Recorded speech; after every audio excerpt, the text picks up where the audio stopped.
everybody, welcome back to my channel. In today's video, I'm going to show you a couple of hacks that I use on my hole punch here so that I can accurately line up the various ring planner inserts that I'm using and punch holes in them in the exact same spot every single time.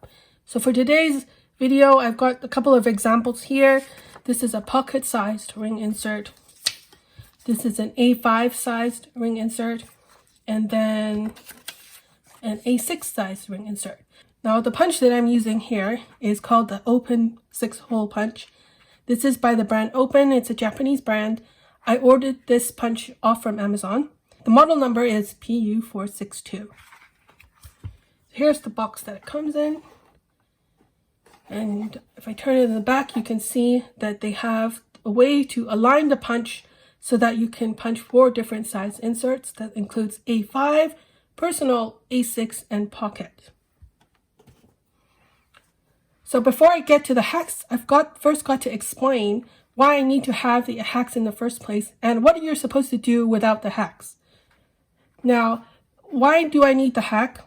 It's because as much as I like this hole punch, it does not have any guide when you're using the papers to kind of show you exactly how to line the papers up. By guide, I mean something like this. This is a different hole punch.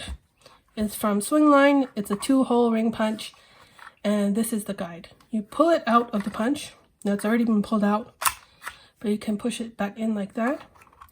And once you pull out the guide and it slots into the correct spot, you can take a piece of paper like this, and you can put the paper along the edge of the guide and punch. Once you do that, the hole punch will punch in the correct spot every single time because of this. When it comes to this hole punch, however, there is no guide. This is the bottom of the punch. Instead, what they have are these guides along the side here. There are these grooves inside. The one I pay special attention to is the one in the center. These are supposed to line up to the various sizes of inserts. Like I believe this one is personal, A6, and pocket. But I found that it's pretty hard to use these. So instead, I just concentrate on the center one. First of all, I take the piece of paper that I want to punch.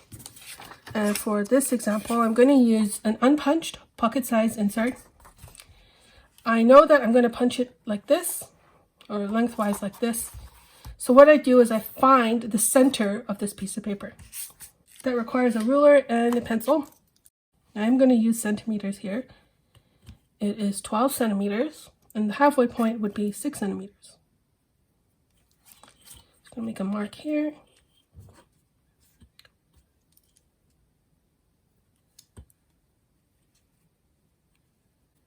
Then I'm going to draw a line with my pencil down the middle of this paper.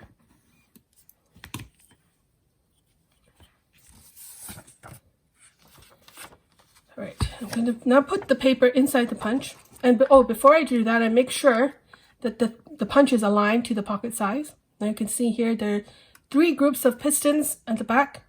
If I wanted to make it to the pocket size, I follow the little sticker here. But I do know that means I have to punch or push the pistons all the way to the center. And they are mirrored. So that would be the pocket size punch spacing.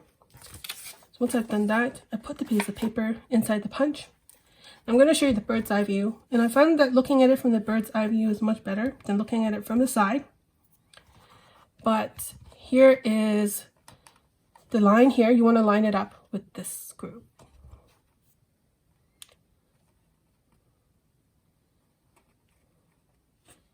So looking at it from my end, hopefully it looks the same on your end.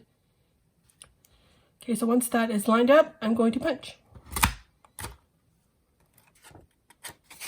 Here it is. Now let's compare it to the piece of paper that I punched before. You can see it has a little mark here. That's how I know that was the first one. And I line it up. It's pretty much the same, so that's good. What's the downside of doing this? Of course, every time you have to measure the paper, and then you've got to draw the line, and then you've got to punch, and then you've got to erase the line. So that's a little bit inconvenient. Hack number 1 is to use tape. You can see that I put here 4 strips of tape. It could be duct tape or washi tape or any kind of tape. I use these tapes to help me line up the piece of paper. Now in terms of the pocket size insert, I line up the bottom edge of the paper and the top edge of the paper with the bottom edge of the tape here and the top edge of this tape.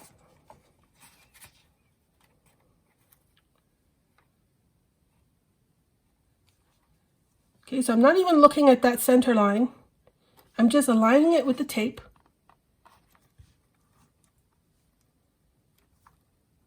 And with that, if you line up every single piece of paper with the tape, then you will be able to punch it correctly every single time.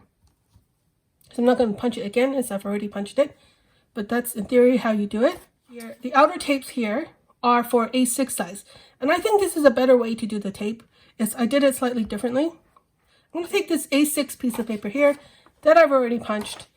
It is punched with a pocket-sized punching instead of A6 size, but that's on purpose. But I'm just going to show you how it lines up. Just going to put it through into the punch.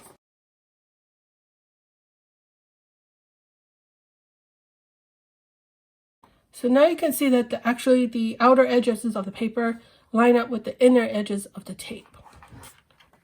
That's a better way to see it.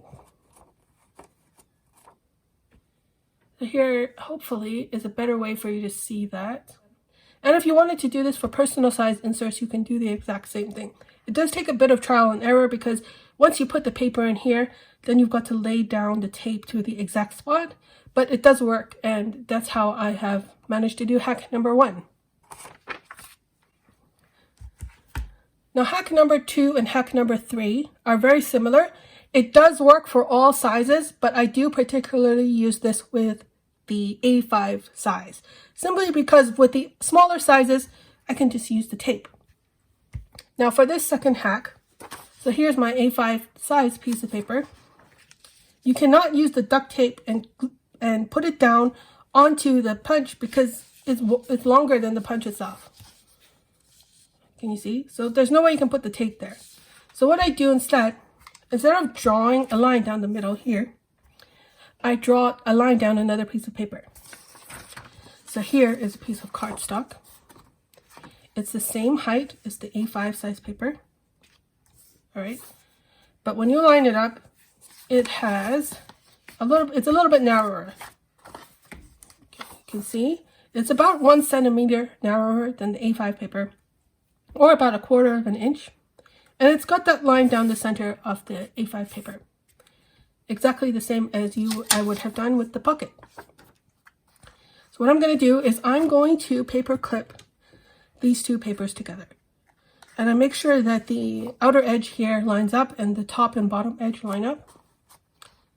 And what you do is you feed this entire paper clipped group of papers into the hole punch. So first of all, I'm going to move the piston so it's A5 punching. This is what I should have for A5. And then I put them in, put the paper in, and I will kind of do the same thing. I'm going to line up this line with the center here. Now keep in mind that I've already punched the A5 size paper. So if I punch it again, there shouldn't be any difference. So we'll see if that really works.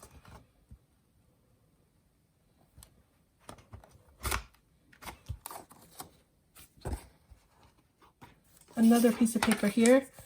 So this is another A5. It should line up then. And hopefully you can see that it lines up with that. The nice thing about this hack is you don't have to draw a line down the center of the paper you're punching. You're just using the cardstock because you've already drawn a line here. And I've made it narrower than the A5 paper or the paper that you're punching, just so that you don't punch this paper accidentally. One more thing I'm going to do with this card is I'm going to punch it.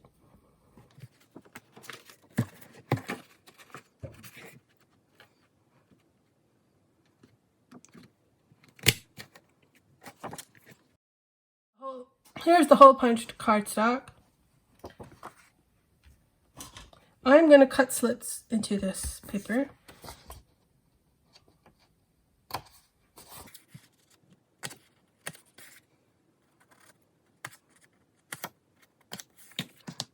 once I've punched this piece of cardstock and cut slits, I can now put it inside my ring binder. It's a Filofax Saffiano in Aquamarine. And now I can slot this into the binder without having to open the rings because I cut the slits. And now it can be handily kept here for my reference whenever I want to punch A5 size inserts.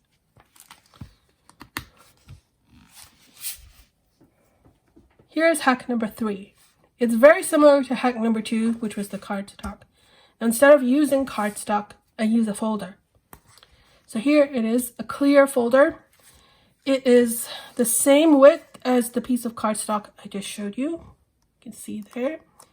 And it also has a line down the center. You can see like that. So instead of using a cardstock, I use a folder. You can see that it opens up like this. And when I'm punching the A5 papers, and let me flip it around so I'm punching the other side. Or let me just show you like this. So I can put the A5 paper inside the folder.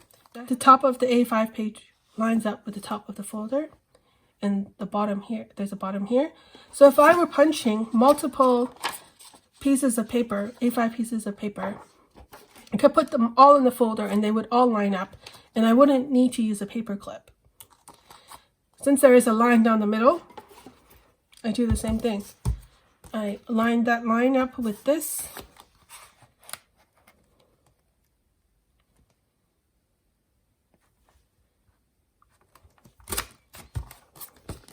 And I punch. And that's the exact same thing. So let's see if this lines up with this. There you go. Pretty much lines up. Now how do you make this? You get a folder that's bigger than the A5 size, maybe a letter or A4. So for example here, I have this clear A4 folder. Okay. Or you can use a non-clear one like this. This is blue. To make the folder, it's pretty simple. You would have to make this first. And I would just put it inside and put it all the way to the edge. I would take some kind of permanent marker, like a Sharpie, and then I would just mark the edge here and the top edge here. And I would just cut it out so that it would line up with the cardstock inside. Then I would take the Sharpie again and I would follow this line here onto the folder itself and draw it on this way. And then I would do the same on the back. So you can see that's how it looks. Then I would punch it and cut slits and you're ready to go. Put it into your ring binder and use this whenever you want to punch your A5 inserts. So those were all of my hacks. First of all, you use the tape as a guide. Second, you use the cardstock as a guide and a paper clip. And then last of all, you use a clear folder as a guide. Hope you enjoyed that. Hope it was helpful to you. Let me know if you've ever tried it and how it worked for you. Thank you very much for watching, and I'll see you in my next video. Bye.